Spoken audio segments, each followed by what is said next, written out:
And stay safe. From KCRG TV 9, this is First Alert Weather Now. Good evening and welcome to First Alert Weather Now, the Friday evening edition. Yes, we're at the end of another work week and it certainly feels like it. It feels a little cold out there too, and we'll talk about our fortunate warming trend into the weekend and the cool trend that we see next week as well. A little look at your Thanksgiving holiday travel forecast as well as the forecast for fun and this week's edition of Beyond the Weather. But what you need to know tonight as you step outside involves the chilly temperatures. Be ready for it. But the winds at least have been staying a little bit lighter. Still a little bit of breeze this evening, but then this weekend they should be actually held in better shape. Temperatures, though, will be dropping after that warming trend that ends on Sunday.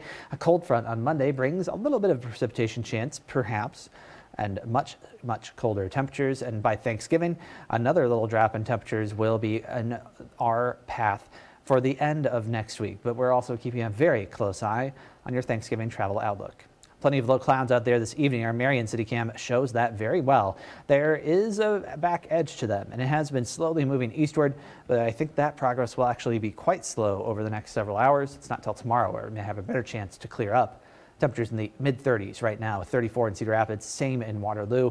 Feels like the upper 20s though, so if you are headed out, expect those cloudy skies to continue and expect a chilly one as well. But winds at least will be light into the weekend as we have promised. It's Monday when northwesterly winds will bring in those bigger temperature changes. You're planning for the rest of the evening, slow drop into the low 30s by the end of it. Tomorrow morning, upper 20s.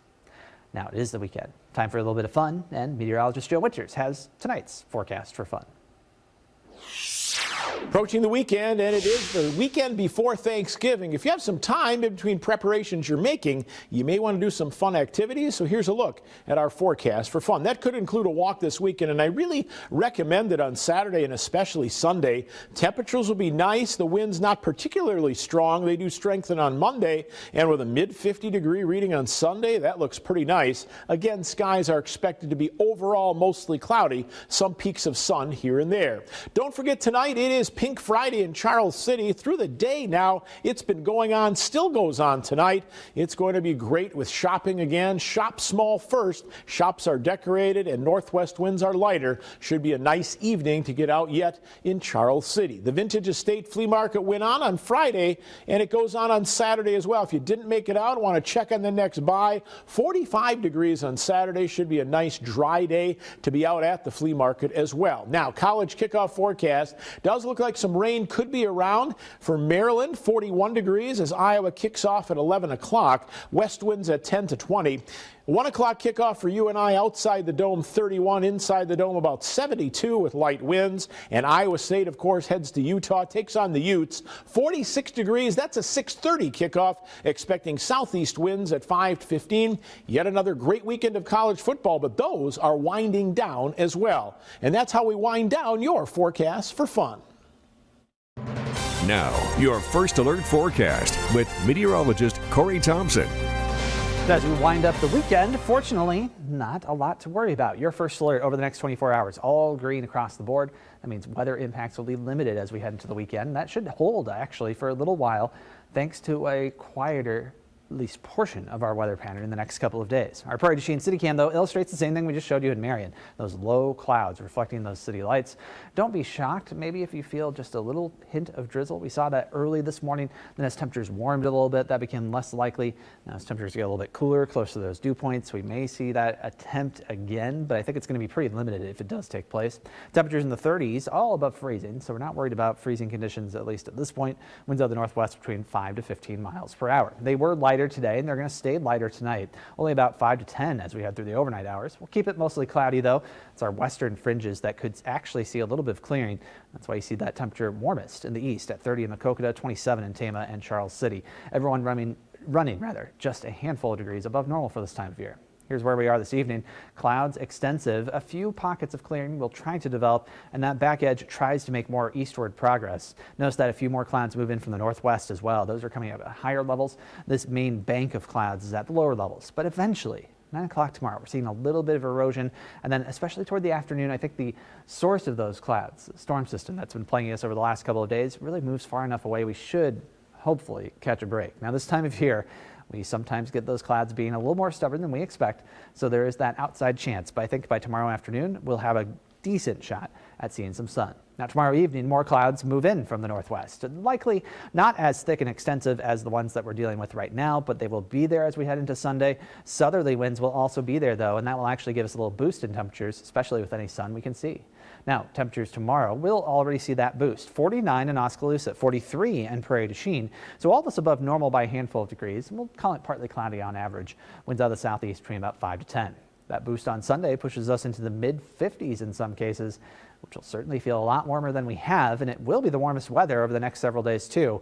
An area of low pressure passes near the area late this weekend into early next week. In terms of its precipitation potential, it does like the best opportunity will be outside the TV9 viewing area. A few light rain or snow showers could take place on Monday, but then we catch a break Tuesday and for a good chunk of Wednesday as well. Storm system that will affect portions of the United States for the middle of the week, Wednesday, Thursday, currently does appear like it will track far enough south that the majority of the precipitation stays south of our area. Now, we can't rule out a few rain or snow showers on Wednesday as it moves through, and then we're watching as we head toward Thanksgiving and beyond for any additional activity. Right now, we have added a chance of a little bit of light snow for our next Saturday, not tomorrow, but 1 week from tomorrow, as a little storm system could drop in through the atmospheric flow from the northwest and give us that shot at a little bit of light snow.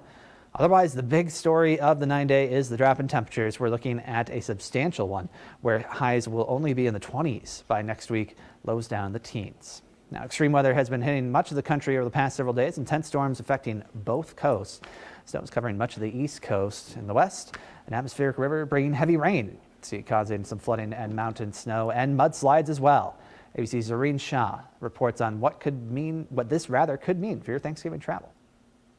From coast to coast, the country getting pounded with severe weather. Flash flood alerts for millions as severe storms pound the west coast and shower much needed rain in the northeast.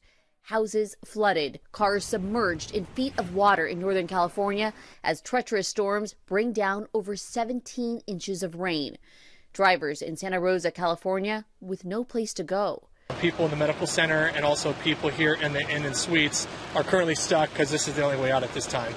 Our Matt Gutman is in the region where creeks and canals are overflowing. You can see that fast water moving behind me. That's not a river, that is an intersection. And here in Northern California, these are vineyards, but I want you to see at how fast this water is moving and what it's creating, a wave that is over 100 yards long. Wind gusts up to 65 miles per hour. Surfers needing to be rescued. I could barely even see him, how far he was. The storm pummeled the mountains with 2 feet of snow, with another 2 feet on its way from Washington state to California, and thousands without power. People are leaving to go stay with friends and family that do have power. Halfway across the country, roads around Chicago coated with snow. And the Browns in Ohio last night celebrating a huge win over the Steelers with a snowball fight. The Northwest is expected to have intense weather through Tuesday. The Midwest and East Coast states will get snow and heavy rain through mid next week, which could impact Thanksgiving plans. Zoreen Shah, ABC News, Los Angeles. Now, that snow last night in the NFL game really added a little extra something to a game that, at least on paper, wasn't all that interesting. Now, what is always interesting is taking a look, well, outside of the atmospheric realm. Meteorologist Joe Winters looks beyond the weather. We've seen more clouds than sunshine during the daytime hours, and it looks like we'll probably see more clouds in the evening as well. But as you get some of those breaks as we head through the next week, let's take a look at what you can see beyond the weather. And it does include, once again, some starry skies at times. This weekend around 5:15, you can still see in the southwest sky Mercury and Venus. They'll be out there. Again, hard to pick out in the sense of Mercury. You may need some binoculars, but right after sunset, give that a shot. Venus, of course, shining brightly in that southwest sky, should be easy to find. As we look at our weekend nights, Saturn is out there. That's in the southwest sky. Again, need that clear sky, and with a low-powered telescope even, you can kind of distinguish the rings of Saturn. So kind of something fun to watch for. That'll be true next weekend as well if you have some people in town for the holiday weekend. And as we look for the morning viewers, there's always something to see as well. Your south to western sky, so kind of your southwest sky, find the the moon in the morning about 6 a.m. Jupiter will be found, as well as Mars. Mars always takes on kind of that reddish glow, easy to find once you find the moon, to kind of use that as your guide to find some of our other planets. So certainly take a look beyond the weather for those activities. Now, as far as our moon phases, we of course passed the full moon. So next up comes up, and that had just happened, or it's going to happen shortly, 7:27 p.m. That'll be our last quarter moon. Our new moon occurs on December 1st. That's at 12:21 in the morning. Our first quarter moon on December 8th in the morning, and also in the early morning hours of December 15th, our December full moon will be with us. The moon phases, again, mark those down. As far as the International Space Station, there will be a chance, probably the best chance in the next week, comes up next Thursday. So Thanksgiving evening, if you're out for the evening walk after some dinner, 6:32 p.m. It'll only be visible for 2 minutes, northwest to northwestern sky, maximum height about 34 degrees off the horizon. But again, gives you a chance and maybe something to do with family as you are around next Thanksgiving. As far as our viewing, red again kind of means poor viewing, and you see that as we head through the evening hours tonight. It does improve a little bit as we head into Saturday night and early Sunday, but again, more red than green. So again, viewing this weekend may be a little tough. Keep those other viewing aspects in mind as we head into next week if we do end up with some clear skies. Of course, tomorrow we have the big Palisades Dow's Observatory public event, 7:30. The resurrection of Voyager 1, the story of a 47-year journey. It's an epic journey of discovery. Should be fantastic. That's free and open to the public. Certainly something to take advantage of. Upcoming rocket launches still in November. Looking at some Starlink Falcon 9 down at the Cape Canaveral pad. December early, an Axiom mission goes up. That will be Mission 4. So that, again, some of your upcoming launches. That's how things shape up as we look at the skies beyond the weather. Not gonna lie, a rocket launch in Florida is a bucket list item for me. Maybe someday. We do have some nice weather coming this weekend. Temperatures rising into the 50s by Sunday, which sounds warm, right? We have been awfully chilly this week, but honestly, for this time of year, actually this portion of November, it's not that uncommon. We average about 1 or 2 days in the last week of the month where we do get to 50 or above. So yes, it is certainly on the higher end, but not setting records. In fact, the record high in Cedar Rapids on Sunday is 71 degrees. One of the last 70s for the next several months, however. As we look ahead toward next week, again, there are those chances for a little bit of precipitation on Monday and Wednesday. Monday, the story may be the wind, though. The precipitation chance is pretty slim, but the wind gusts by the afternoon hours, northwesterly, 30 to 40 miles per hour again, dumping in that colder air, and that's why our temperatures will initially see that drop. Now, by Tuesday, already a little bit better in terms of those wind speeds, which is good news there. Looking ahead, next Black Friday, the big matchup in Iowa City. It's a night game. Nebraska at Iowa. Kickoff temperature, at least at this point, could be as cold as 21 degrees and falling from there. Any little bit of wind there would certainly make it feel even chillier. So some very cold air on the way. Our normal highs in the middle and latter portion of January when they hit their bottom for the year. Not as cold as what we're expecting next week. Obviously, we're not going to be setting records next week either. This is certainly within the realm of possibility for this time of year. We've just been so used to warm weather most of the year so far that this will be a bit of a shock to the system. And cold weather lovers, a lot to rejoice about there. Now, we'll be keeping a close eye on it. We will be back next Monday with First Alert Weather Now, same time and same place, with all the latest on your holiday travel outlook. Have a good night.